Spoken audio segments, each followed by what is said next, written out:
तो हमारे lump sum 3 topic complete हो गए हैं। Consonant, vowel A, joint consonant, vowel A.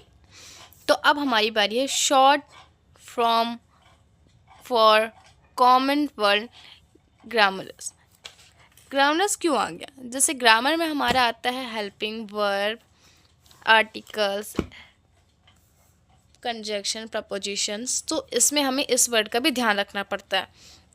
Short form for common words grammars, ठीक है। हेल्पिंग वर्ब में हमारा is, am, are, was, were, has, have, had, has been, etcetera. Models में will, shall, may, can, could, might, should, etcetera. Articles में a, and, the. Conjunctions में and, but, or, as, when, etcetera. Preposition में at, in, under, on, etceteras. ठीक है, हमें ये ध्यान रखना होगा। हमें पहले ये ड्रॉ करनी होगी, बिकॉज सीखना होगा तो ड्रॉ करना होगा। ठीक है, मैंने पहले ही ड्रॉ कर लिया है बिकॉज ईजी हो जाता है बताने में।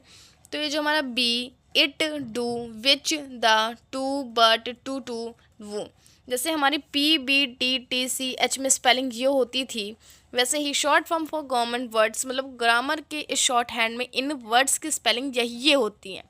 बी की स्पेलिंग होती है बेंड, बी। इट की होती है स्ट्रेट, डू की होती है स्ट्रेट, विच की होती है लेफ्ट साइड का बेंड, स्ट्रेट बेंड होता है। और टू की हमारी द की हमारी डॉट होती है। टू की हमारी छोटी सी लाइन होती है, बिल्कुल 10% होती है। आप देख सकते हैं जब हम उसे लेफ़्ट साइड का बेंड या राइट साइड का बेंड करते हैं तो उसकी छोटी सी लिखनी होती है, बिल्कुल लाइट, बिल्कुल छोटी सी। बट की हमारी स्ट्रेट होती है, बिल्कुल छोटी सी। टू की भी हमारी स्ट्रेट होती है बट वो डार्क होती है।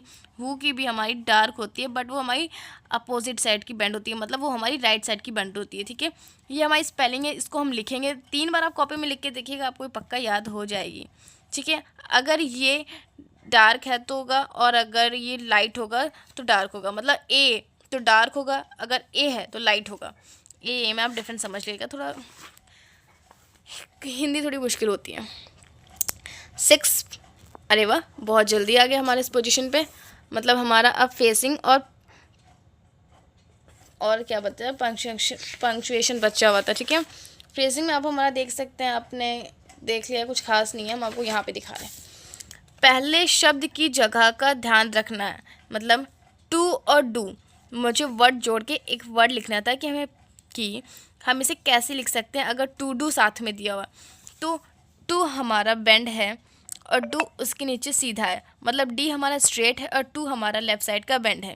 ठीक है, अगर बट विच दिया है तो ये स्ट्रेट है, बट स्ट्रेट है, विच हमारा